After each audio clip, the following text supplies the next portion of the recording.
Hello dear student, আমরা আজকে right form of verbs নিয়ে আলোচনা করব এবং ষষ্ঠ শ্রেণী থেকে একেবারে দ্বাদশ শ্রেণী বা যে কোনো পর্যায়ের একজন স্টুডেন্টের রাইট ফর্ম অফ ভার্বস নিয়ে যত ধরনের কোশ্চেন আছে, ভয় আছে, তা কাটানোর চেষ্টা করব।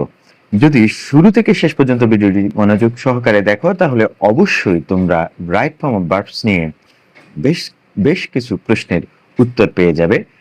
আশা করছি তোমাদের কাছে ভিডিওটি ভালো লাগবে। তাহলে চলো শুরু করি। আমরা দেখতে পাচ্ছি স্ক্রিনে যে একটা প্রশ্ন, এটা ঢাকা বোর্ড 2025 সালের এইচএসসি লেভেলের প্রশ্ন। আমরা এটা সমাধান করার চেষ্টা করব।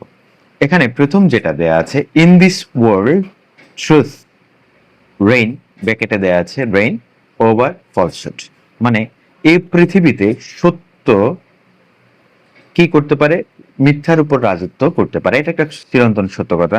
যদি চিরন্তন সত্য কথা হয়ে থাকে তাহলে প্রেজেন্ট ইনডেফিনিট টেন্স হয়, আমরা এটা জানি। তো প্রেজেন্ট ইনডেফিনিট টেন্সের স্ট্রাকচারটাকে অবশ্যই তোমরা জানো এ লেভেলে এসে, এবং সেটা হচ্ছে কি, সাবজেক্ট যদি থার্ড পারসন সিঙ্গুলার হয় তাহলে ভার্বের শেষে অ্যাজ বা ইএস যোগ হবে।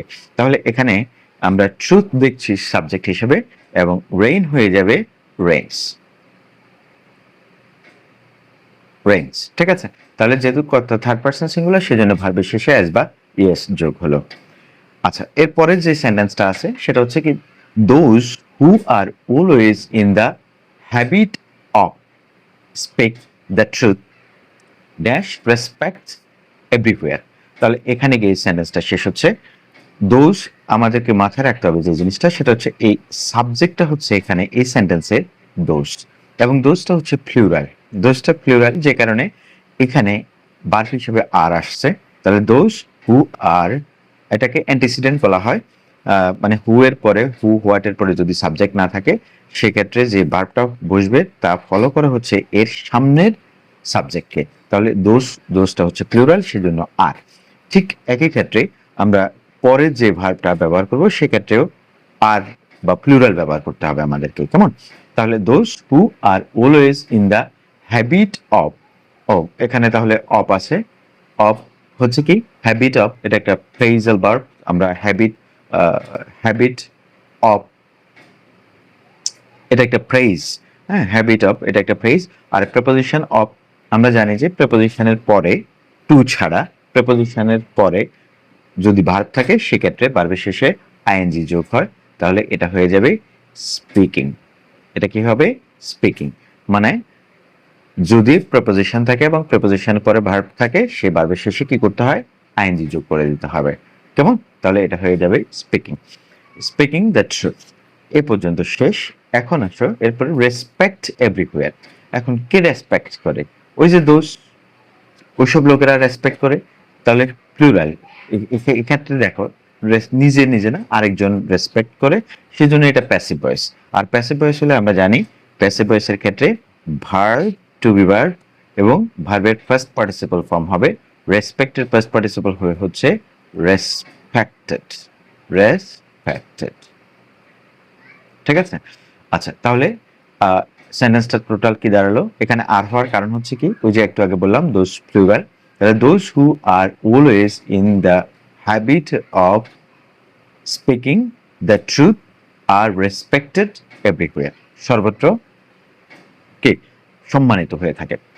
বাট আবার those plural subject, those who are involved in telling lies, যারা মিথ্যা বলায় অভ্যস্ত বা মিথ্যার সাথে জড়িত, ড্যাশ ইন লাইফ, কি করতে পারে?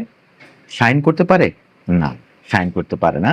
তাহলে আমরা লিখতে পারবো এটা do not shine. Do not shine. আচ্ছা, এখন ডু নট শাইন বা এখানে ডাজ নট হয়নি কেন? ডাজ নট হয়নি কারণ এখানে ডোজ আছে, ঠিক আছে। ডোজ থাকলে, এখানে যদি দ্য ম্যান থাকতো সেক্ষেত্রে আমরা ডাজ লিখতে পারতাম। যেহেতু এখানে ডোজ আছে, ডোজটা হচ্ছে প্লুরাল, সেজন্য আমরা ডু নট লিখলাম। এবং একটা জিনিস আমাদেরকে অবশ্যই মাথায় রাখতে হবে, সেটা হচ্ছে do not, does not, did not এর পরে সবসময় ভার্বের বেস ফর্ম বসে, মানে একদম যে প্রেজেন্ট ফর্ম সেটাই বসবে। That is why we see that many great man in the history use to, এটা একটা ফ্রেজাল ভার্ব, যেটা মানে প্রপোজিশনাল ভার্ব যেটা যদি বলে থাকি। ইউজ টু, যদি বি ইউজ টু থাকে তাহলে আমরা ভার্বের শেষে আইএনজি যোগ করতে পারি, কিন্তু যেহেতু এটা ইউজ টু আছে আমাদেরকে যে কাজটা করতে হবে, টু টু এবং মোডাল অক্সিলারির মতো এই কাজটা করে। এই ভার্বের ব্যবহার হচ্ছে মোডাল অক্সিলারির মতো, এবং ভার্বের কোনো পরিবর্তন হবে না, যে পিচ যেভাবে আছে সেভাবে থাকবে। প্রিচ ট্রুথ অ্যামাং দেয়ার কান্ট্রিম্যান, তাদের প্রিচ মানে হচ্ছে প্রচার করা। হ্যাঁ, that is why we see that, আমরা যে কারণে দেখে থাকি যে মেনি গ্রেট ম্যান, অনেক মহৎ মানুষজন ইন দ্য হিস্ট্রি, ইতিহাসে use to preach truth among the countryman, দেশের মানুষের কাছে সত্যের প্রচার করেছে। আচ্ছা, তারপর এখানে ফুল স্টপ, বাক্যের শুরু।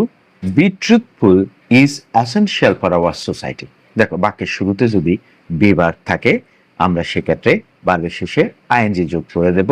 এর কারণ হচ্ছে আমরা জানি যে swimming is the best exercise, মানে ভার্ব একটা ভার্ব যদি সেন্টেন্সের সাবজেক্ট হিসেবে থাকে তাহলে সেটাকে জেরান্ট করে দিতে হয়, ভার্বের শেষে আইএনজি যোগ করে দিতে হয়, এটার আরেকটা বা প্রেজেন্ট পার্টিসিপল করে দিতে হয়। এই জিনিসটা মাথায় রাখলে হবে যে বাক্যের শুরুতে যখন কোনো ভার্ব থাকবে তাহলে অবশ্যই তার সাথে আইএনজি যোগ হবে। ঠিক আছে, ম্যাক্সিমাম ক্ষেত্রে। Truthful is essential for our society. It hold, দেখো আমরা ম্যাক্সিমাম স্টুডেন্ট এটা ভুল করে থাকে, কারণ সব সময় তারা যে ওয়ার্ডটা দেখে থাকে সেটা হচ্ছে হেল্ড, HELD, হেল্ড। হ্যাঁ, হেল্ডটা হচ্ছে ফার্স্ট ফর্ম আর এই হোল্ড হচ্ছে প্রেজেন্ট ফর্ম। ঠিক আছে, তাহলে এখানে দেখো, এটা যদি প্রেজেন্ট ইনডেফিনিট টেন্স হয়, it holds the highest value in the preposition. প্রেপোজিশনের পরে আমি একটু আগে বলেছি ভার্বের শেষে কি হয়, আইএনজি যোগ হয়, in making our society better. ঠিক আছে, তাহলে ইট হোল্ডস মাথায় রাখতে হবে, হেল্ড না। হ্যাঁ, হেল্ড হচ্ছে হোল্ডের ফার্স্ট ফর্ম, প্রেজেন্ট ফর্ম হচ্ছে হোল্ড। তাহলে it holds the highest value in making our society better, এটা একটা সত্য ঘটনা, সেই জন্য এটা প্রেজেন্ট ইনডেফিনিট টেন্স এবং এই জন্যই এখানে হোল্ডস হয়েছে। ঠিক আছে, দিস কোয়ালিটি। আচ্ছা, একটা জিনিস মাথায় রাখতে হবে আমাদেরকে, যে দিস কোয়ালিটি এটা একটা ফ্রেজ। ফ্রেজ জিনিসটা কি? ফ্রেজ হচ্ছে কতগুলা সাব ওয়ার্ড পাশাপাশি বসবে, কোনো ভার্ব থাকবে না। ঠিক আছে, ফ্রেজ হচ্ছে কতগুলো ওয়ার্ড পাশাপাশি থাকবে, কোনো ভার্ব থাকবে না। যদি এরকম কতগুলো ওয়ার্ড পাশাপাশি থাকে, কোনো ভার্ব না থাকে, তাহলে এই সম্পূর্ণ জিনিসটা সাবজেক্ট হিসেবে বসবে এবং সাবজেক্টটা সবসময় সিঙ্গুলার হবে, এটা মাথায় রাখতে হবে। ঠিক আছে, তাহলে কতগুলো ওয়ার্ড যখন পাশাপাশি বসবে, কোনো ভার্ব থাকবে না, তখন সেটা ফ্রেজ। ফ্রেজ যদি সাবজেক্ট হিসেবে বসে তাহলে সেটা অবশ্যই কি হবে, থার্ড সিঙ্গুলার নাম্বার হবে। কেমন? তাহলে দিস কোয়ালিটি, কনসিডার, কোয়ালিটি কি নিজে নিজে কনসিডার করবে না, এই সাবজেক্ট নিজে কাজ করছে না, আরেকজন দ্বারা কাজ করানো হচ্ছে, সেজন্য আমরা এখানে লিখবো ইজ কনসিডার্ড।